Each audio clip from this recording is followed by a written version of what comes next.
So we are whirring away on my screen, but undoubtedly we are actually live in the group. So I'm sure that many of you won't get notified just yet. So what I'm going to do, actually, I should have thought of this before. I could have tagged a few of you in it. So let's actually just go to the group, check that we're there. Yes, we are. We're live. So I know that no one's here yet, but when you do join us, do say hello. So I've got the most amazing guest today, and I'm going to tell you how we met as well. And lovely to see some of you already there. So hi Claire, hi Tracy, lovely to see you. Do smash the heart button because that actually informs other people that we are live on Facebook, and we want people to know. And the reason that we want people to know about this is because it's a really important topic. And that's why I've decided to bring Natalie on today to talk to us about cybersecurity. And that sounds as dull as dishwater, to be honest, cybersecurity. The truth is that Natalie has made it super sexy. And that's what we want. We want our security to be super sexy. So what I'm going to do is I'm going to give you all an introduction to who the lovely Natalie is, and then ask questions. Any questions you've got, this is your opportunity. So let us know whether you're on the live, and if you're on the replay, let us know with the normal #replay that you're here, and you can ask questions. Natalie is in the group, and Natalie will come and answer those questions as well. I sure will. Yes. Hi, Tracy. Really interested to hear what Natalie has to say today. Excellent. Hi, Rivka. Lovely to see you. So any questions at all? All right. So I've got a little bit of bio that I want to read about Natalie, so I get it right. Now, Natalie and I have known each other for a few months now, and we met each other through the lovely Sydney Allison, who introduced us through the Power Hour. And anybody that wants to know about the Power Hour, just let me know, put down in the comments below Power, and I will let you know about that as well. So the lovely Natalie is a serial entrepreneur whose latest project is cybersecurity for humans. Her mission is to make cybersecurity interesting, fun, and sexy enough that you and everyone we know want to take cybersecurity seriously. She teaches people how to stay safe online in a way that's fun and informative and that doesn't break the bank. She offers courses for niche markets as well as consulting services to help digital entrepreneurs stay safe and secure. Now, what I would really like to know, Natalie, is you are a serial entrepreneur, but how did you get involved in this particular project? Oh, that's a good question. I actually, back in the day when I thought I was going to go do more management consulting, and I was getting a dual degree, an MBA and a master's in international communication, for my final, it's called an SRP. It's sort of like a mini thesis. I had to pick a topic, and I decided to pick, it was when the EU Safe Harbor Act had just come in. So I started doing some research. And after that, and I understood the implications of that, and also started researching in that topic about how the internet was really going to, just kind of infiltrate all aspect of our lives. Which it has. Right? Like people were still scamming pre-internet, but it was more in the forms of con men or, making phone calls or something like that. Today, it's just so much easier because it's done. So I just got really, really interested in the subject. Now, fast forward until about 5 years ago, I was consulting with I did a lot of small business consulting and startup consulting, and I was working with some owners or founders. And in the course of a 2-week period, I had 5 different people lose their websites. And after speaking to them, I realized that all 5 of them had given up full access or given somebody else their passwords. And I was like, why weren't you an administrator? Why did you give them full access? Why didn't you make sure you had it in writing that you owned the website? At the end of that, only 2 of them got their websites back. The other 3 had to recreate from scratch for a variety of reasons. Yeah. And so then I was like, what else are people not doing? And then I started really researching. And what I learned is that the number still holds, this has been consistent, 95% of all cyber breaches can be directly traced back to something that somebody did or did not do. So that's a human problem, not an IT problem. And what I see in the marketplace is a whole lot of solutions that are all technical based, but really it's our own habits that we really, really need to change. That's absolutely the most important thing to do. You know, you're not asking, I mean, actually we are, right? We're trying to train cars to stop in case we don't look both ways across the street. But really the safest way to do is to teach our kids and ourselves to look both ways before we cross the street. So that's what we ought to do.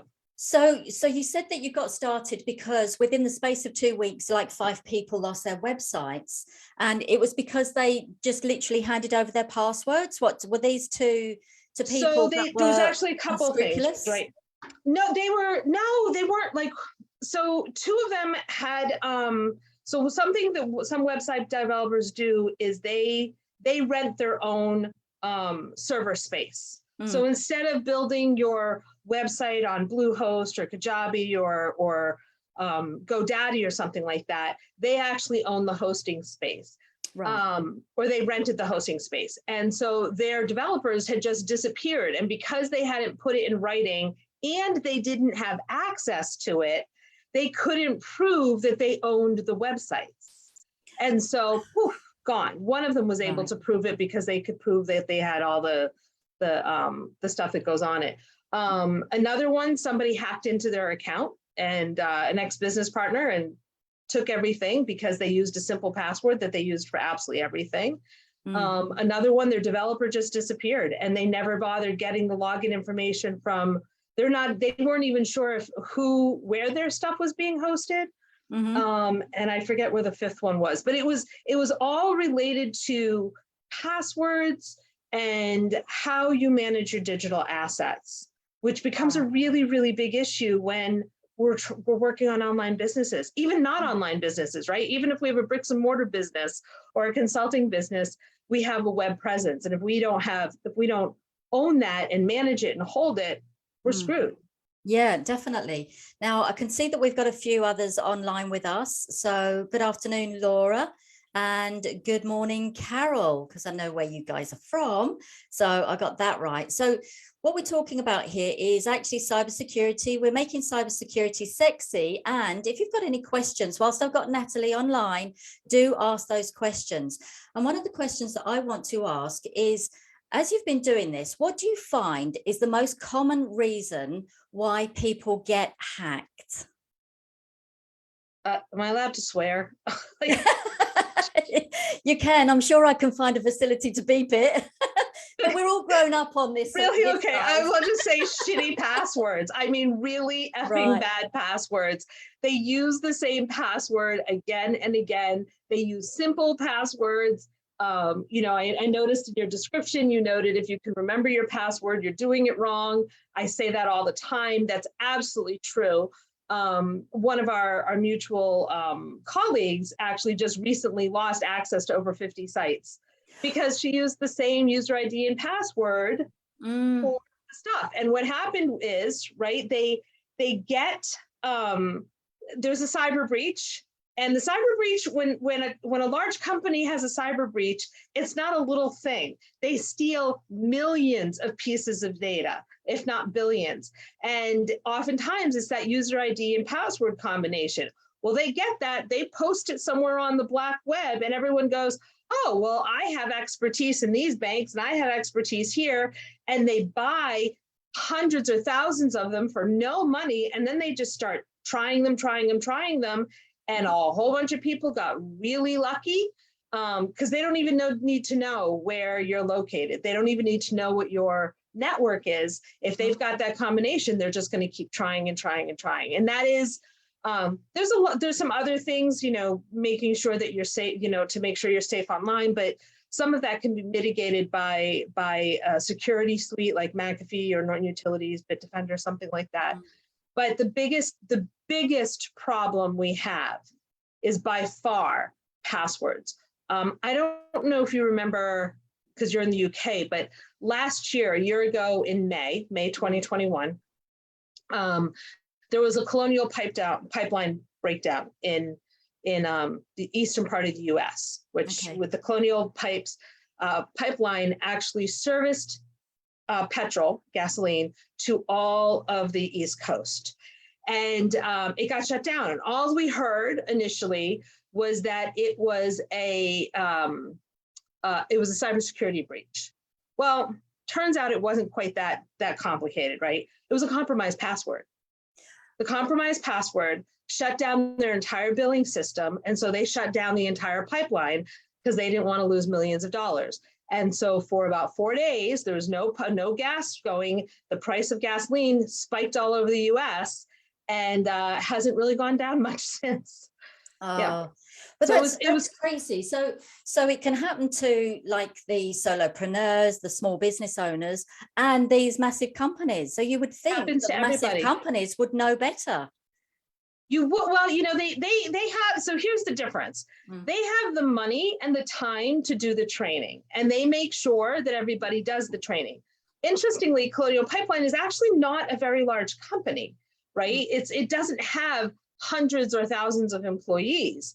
A lot of what they do is contract work, which is a whole other thing that you know, we can get into or another time. But what they do is they're not taking it seriously enough, or what people are doing is doing what they have to do at work, but not doing what they have to do at home to make sure work is being taken care of. I was trying to do some research to find out what did the compromised password look like? Like, how exactly was that compromised? Because that could mean they used it multiple times, which is what happened when, you know, in Florida, also last year, about a year and a half ago, which shut down, I think, the water. I think it shut down all the access to the water. I mean, it's just, there's a lot of, oh, no, I know somebody was trying to poison the water. And minor detail, right? Millions of people going dead because of that. But it was again, it was a password. It was an access issue. And but the solopreneurs don't, like, we just don't think we're important enough, or the small businesses, we don't think we're important enough, so we don't take it quite as seriously. Interesting note, though, in the Fortune 1000, 25% of the people who are fired because of cyber breach, cyber for violations in cyber protocol. Right. And 25%. That is amazing. That is amazing. So it is down to human error, isn't it? So 95% of the time. 95%. Absolutely.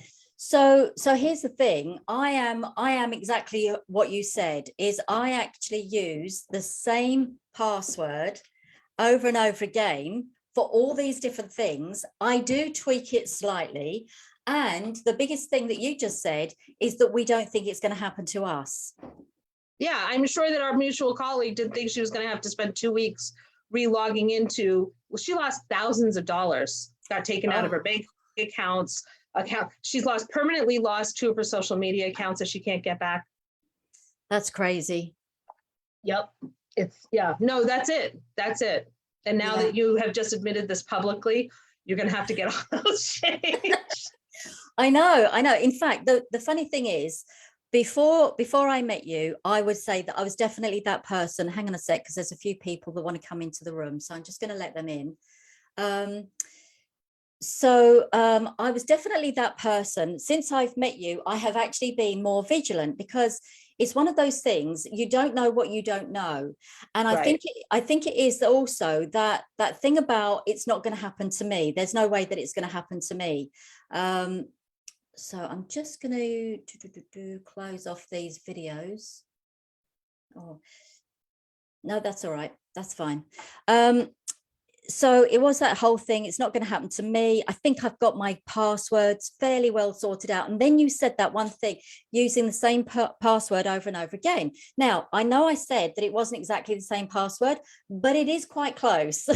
You know, it is quite similar to all of, you know, to each password. So since I've met you, I have actually been more vigilant, and I have gone about changing those passwords. And I'm like to ask you a question. What do you think of these password creators? You know, these things that you can get, like LastPass, like Dropbox. They do a password thing as well, where they save your passwords and they can create passwords for you.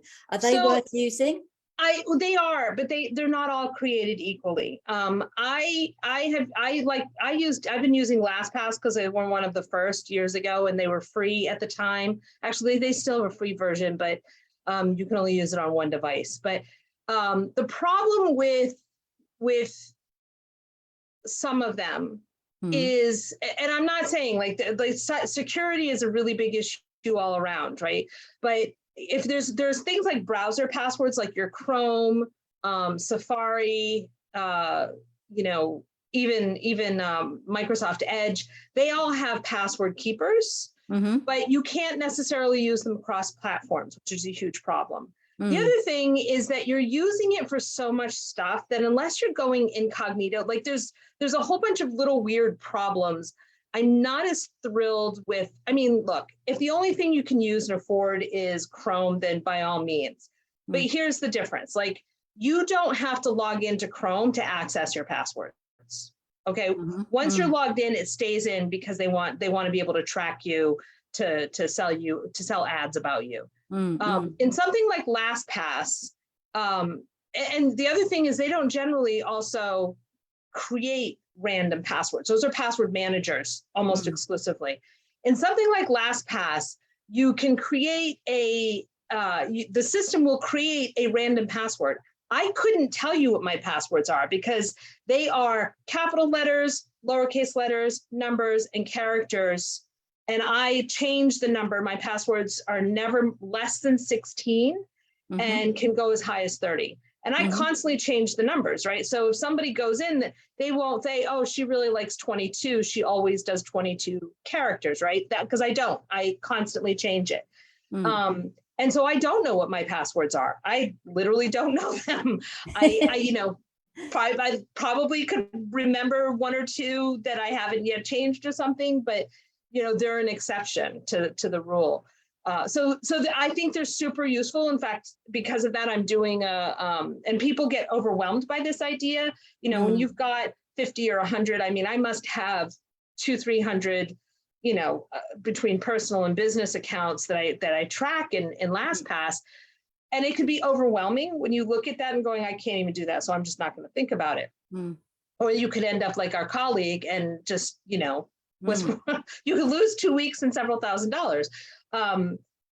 But so that's why I'm putting together the password masterclass is literally, I want to walk through with people the process of doing it because it's not as complicated as people think it is. Right. It is when you don't know the language, right? But everything that I see about it, I want to hold your hand or hold their hands and show people. And once you start doing it and you realize that, I can pop up my phone. I can't see my phone because of the screen, but I've got my phone, my LastPass is on here, or I jump on the computer, I can use my LastPass on there. It's all there and it's separate because it's in the cloud storage. Yeah.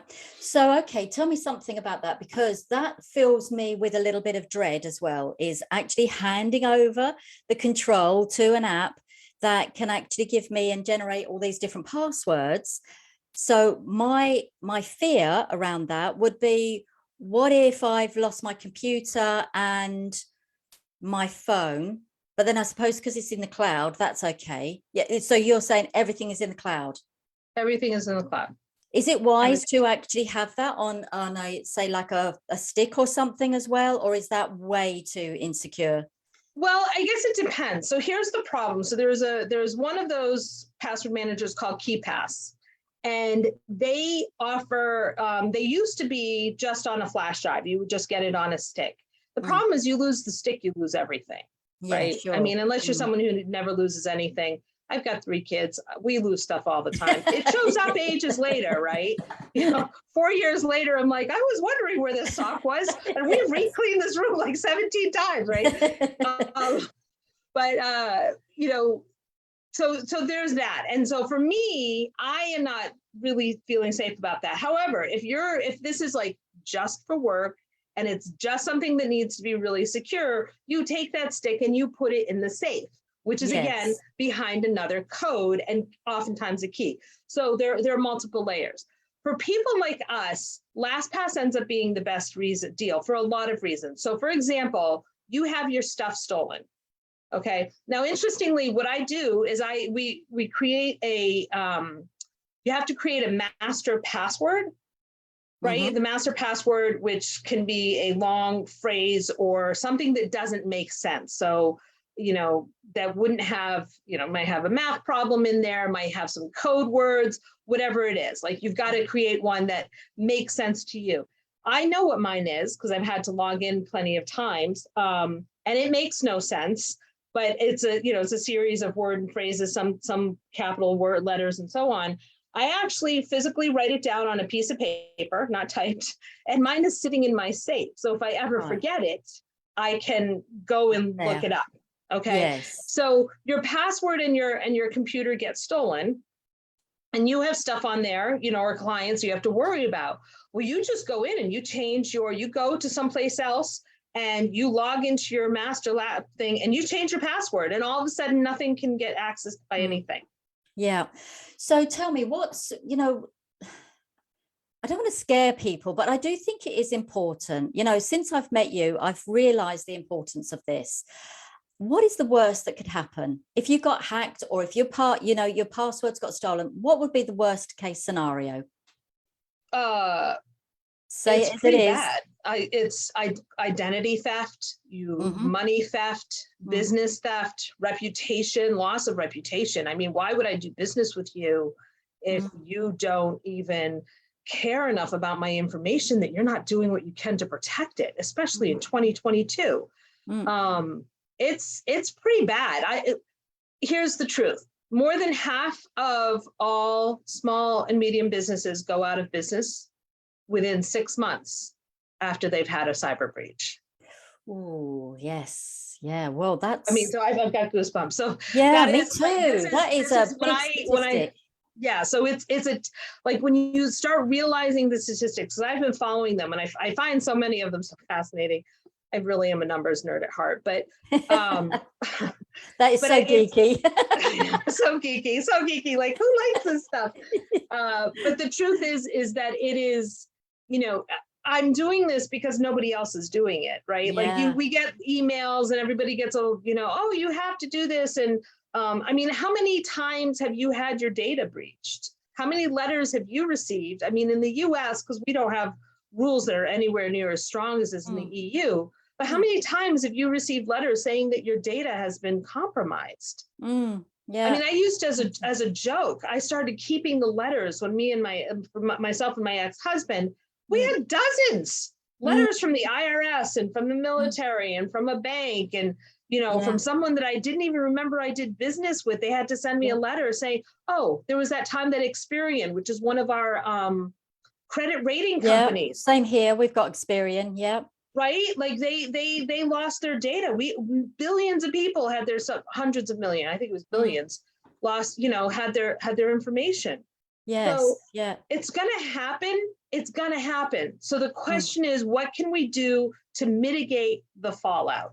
Yes. We say in the cybersecurity world, it's not a matter of if you're gonna get hacked, it's a matter of when. When, yes. And for us small businesses, our goal, we only have one goal. It's to thwart whoever it is for about 10 minutes. That's it. Hackers, I've spoken to several hackers, many hackers, and unless they are specifically trying to get you for a reason, they're going to give up after 5, 10, 15 minutes because there's so many people out there who aren't taking care of business. Why are they going to waste their time on you? Yeah, sure. It's simple. And you think the thing is, it's so easy to do. I mean, what about all those emails that come through and they are saying, oh, you've just got we are the solicitors for Mr. Obba Wobba Wobba. Oh my God, the phishing. I love phishing emails. They are so funny. They are hilarious. The problem is that a lot of people do get sucked into it. And do you find that it is older people, or do you find it's just anybody? I mean, anybody could really get sucked into these. So anybody could get sucked in because you don't pay attention. Interestingly, it's not going to be who you think. It's both younger people and the much older people who get sucked into those emails. Yeah. I would say millennials and Gen X. So the people today who are in their 40s and 50s are a little jaded and a lot more skeptical. And so, I mean, this is statistically, like people don't believe this, but statistically, we are much less likely to fall for something like that. We're like, why do you need my bank information? You know, my employer, to why do give you me need my $6 bank million? information when I work for you? Right. Whereas the younger folks are like, oh yeah, you know, this was, so GoDaddy sometime during the pandemic, I think it was GoDaddy, sent out an email to all their people, and it was a testing thing, and it was for phishing. And in it said, hey, we've done so well and we're so proud of you. We're going to give everybody $600. Submit your name, your social security number, and your bank information, and we will send you money. Now, this in theory was from their employer, right? My first question would be, why are you asking me this information? Because I know for a fact I have direct deposit, and in order to work here, I had to give you my social security number. Hundreds of people submitted their information. Whoa. Right? This is an online company. And then everybody got mad because that was not nice to do to people in 2020 or 2021 during the pandemic when everyone's desperate for money. And I'm like, but that's exactly when the bad guys are going to go and do this. So it's easy to say, right, that it wasn't a nice thing to do. It was actually the smartest thing that they could have done, because it really gave people an idea of what is coming after them. And so, you know, y'all were mad, like everyone was mad at the wrong people. Don't be mad at the company that's testing their employees, because the only people who would have lost their information from that was themselves. It wasn't even the company, right? Like I would have lost my social security, my bank information, plus you would have had my full name. Yes. What else do you need? Yeah, exactly. Now we've got a couple of people in the Zoom. So hi, Linda. Hi, Prem. Lovely to see you both. Please ask any questions that you've got in the chat. I'm going to carry on with some of the questions. And one of the things that I wanted to say is, I mean, you actually sent me this as a suggestion, but it's absolutely true. A lot of the people that are in my group are actually digital nomads, or they're people that are aspiring to be able to work anywhere. Now, one of the things that I do talk about is the fact that, yeah, you can work anywhere. You can work from whatever venue you arrive at. You can work from a cafe. You can actually work from these sort of hubs that get set up in a lot of resort places, you know, the ones that are particularly used to receiving digital nomads. However, that can be very, very unsafe. So how can we actually make sure that we help our digital nomads and those people that want to be the entrepreneurs that work anywhere? Is it the same sort of thing? Just keep everything very secure with your passwords? Well, Because, obviously. Sorry, the other thing I wanted to say to you about that was what came up in the conversation yesterday, which was really interesting, is that a lot of the digital nomads will actually be doing remote work, and they will be working on behalf of other companies. So they might be freelancers, or like I say, doing remote work, which means that they could be privy to someone else's very private information as well. So there's a kind of knock-on effect there. What would you suggest? Well, there are two things I want to respond to that. That knock-on effect is actually a much, much bigger issue than people realize. Because if someone is hiring you, right? So I give the example of, you've got situations like let's say that somebody actually wants to come after someone you're associated with somehow. Maybe you're an executive with a company, or, you know, let's say, because this actually happened, and I'm trying to remember, I was trying to look it up and I couldn't figure out what it was, but they wanted to get a worm. They wanted to do malware or ransomware or something on a bunch of computers. And what they did is they couldn't get to the primary computer. So what they did is they literally tried to figure out who their vendors were and found the weakest link and went in that way. And the vendors is because we're all connected in some way, shape, or form. I mean, we're not the World Bank. The World Bank has an intranet, right? They have not an internet, an intranet where everything is a closed loop. But let's talk about even something like that. If they're using my Wi-Fi and my Wi-Fi is not safe, and my girlfriend who works for the World Bank comes over to my house and accesses the Wi-Fi, my Wi-Fi, right? And my Wi-Fi is not safe, they can jump in maybe through my Wi-Fi or through one of my devices to eventually go into this. And so as we have access, as we're working either as contractors or some other position that is not directly within the company, then we could be held liable for that breach. And for most of us, that's going to do more than break the bank. That's a lifetime of poverty and misery making up for that.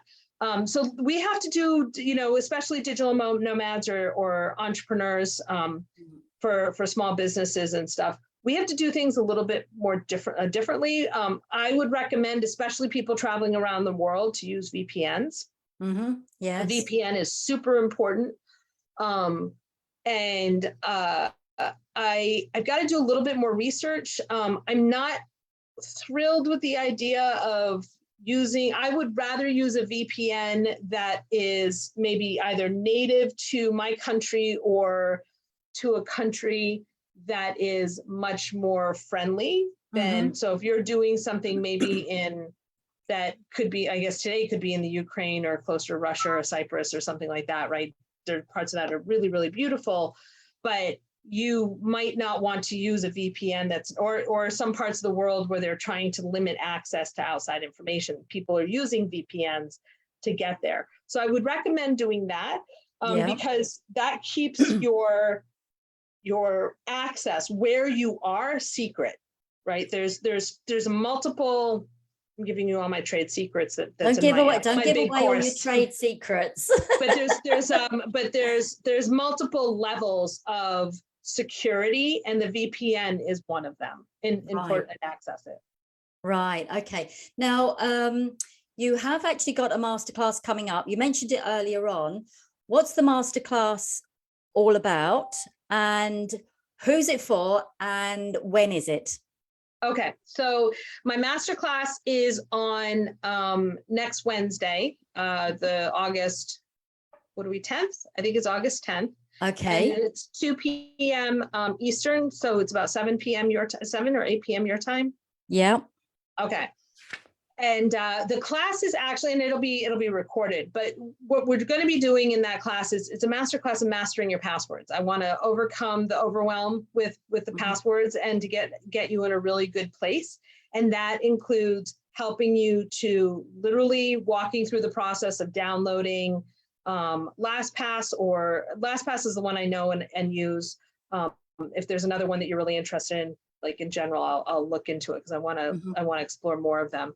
And then start the process, like discuss what makes a really good password. Like I know people who use LastPass and they're pleased with themselves, but then they create all their own passwords. Right. And they're still almost all the same. Like that defeats the point. Like now all you're doing is just tracking what sites you belong to. And you can do that in an Excel document and not cost $48 a year. So or $36 a year, right? Yeah.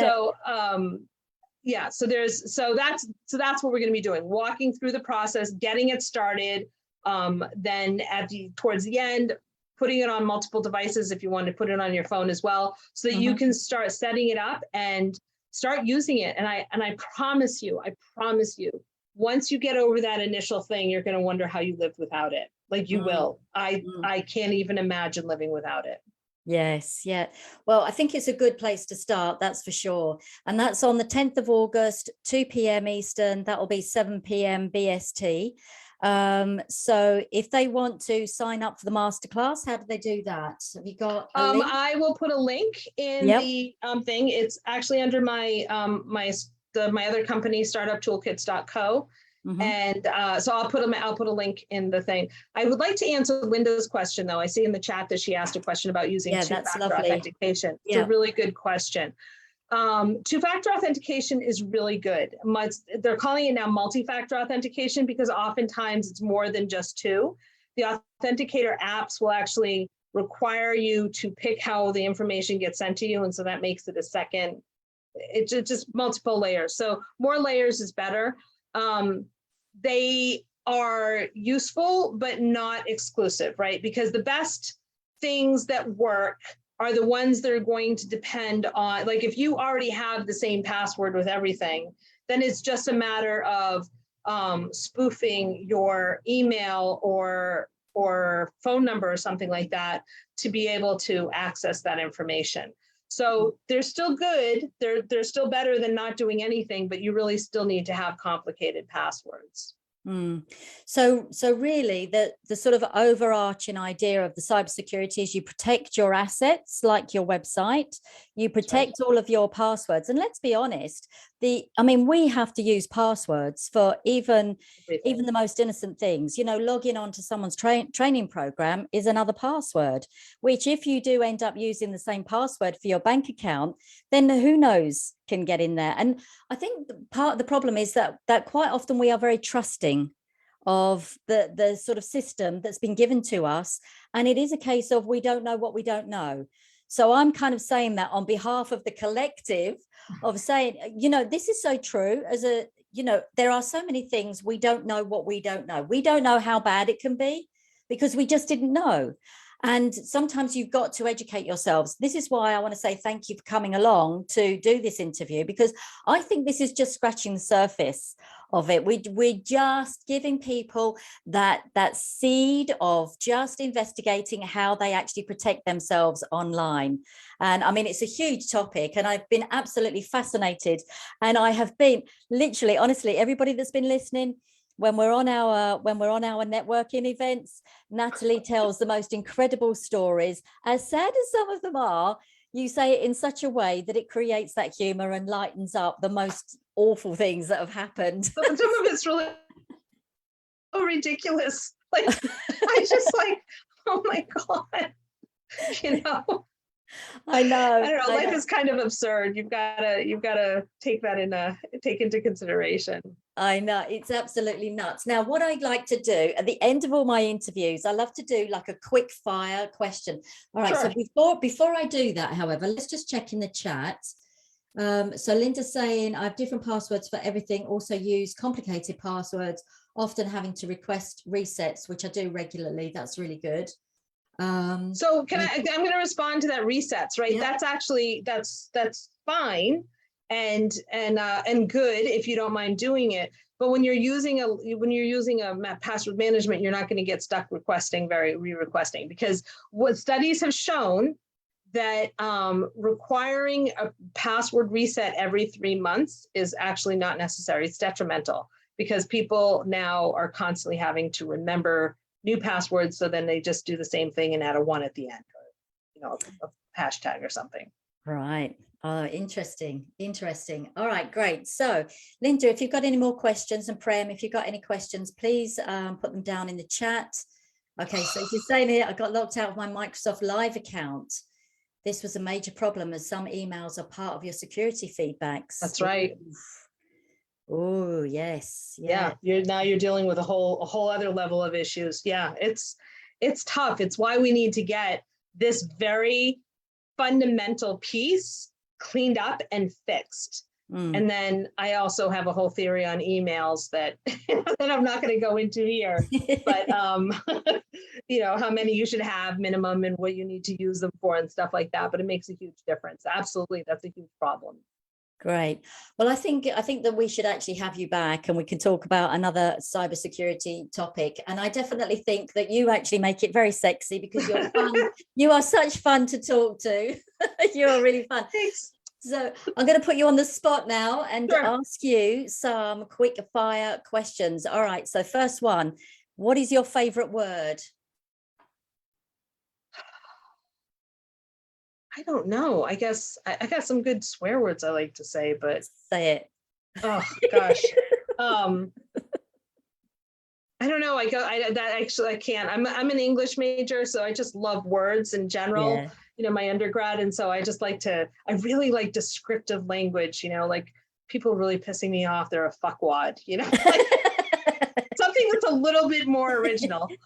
I love that. Okay, really good. I remember there was a software company I worked for years ago, and they had the software warning, but this was back in the day on the floppy disks, which some of us will remember. I remember floppy disks.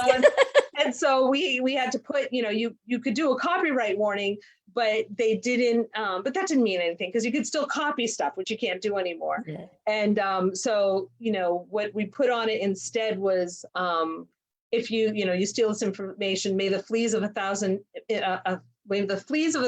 camels infect your armpits, right? Like, I just love that's kind of language. So, Uh, oh, that's wonderful. If you could have one superpower, what would it be? a superpower. What superpower would I want to be?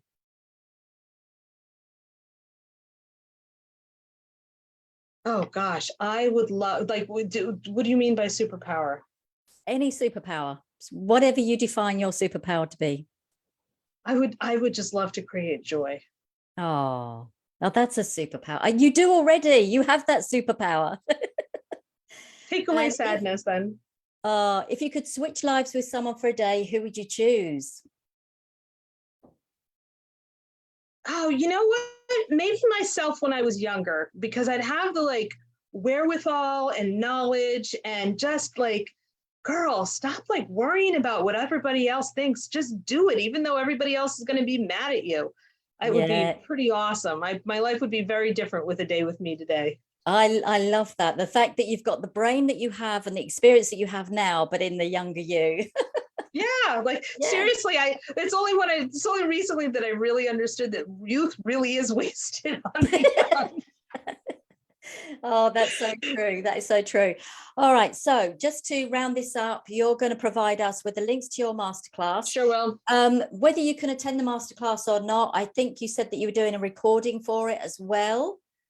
I am. There will be a recording. I have a group that I set up for it just because it'll be easier to break stuff up, but it also will have the class will also be left online. Yep. And we also have a group, cybersecurity. And I haven't done a lot with that group because I wasn't really quite sure when I initially set it up ages ago how I was doing this, but with the focus and how I'm approaching this now. So Great, great. And in the meantime, if you want to ask any more questions, either on the live or actually on the Zoom, or even afterwards, just pop your questions into the comments below. Natalie will keep checking in, and or if I see it first, I'll tag Natalie in on it so that she can come and answer. I've really enjoyed this, Natalie. thank you so much. I had a great time. Yeah, it's been awesome. Thank you for your time, and thank you for your incredible knowledge. It's just absolutely brilliant. And I certainly will be making some changes, that's for sure. So thanks again, Natalie. And I will see you again soon. Thank you. Take care. Bye.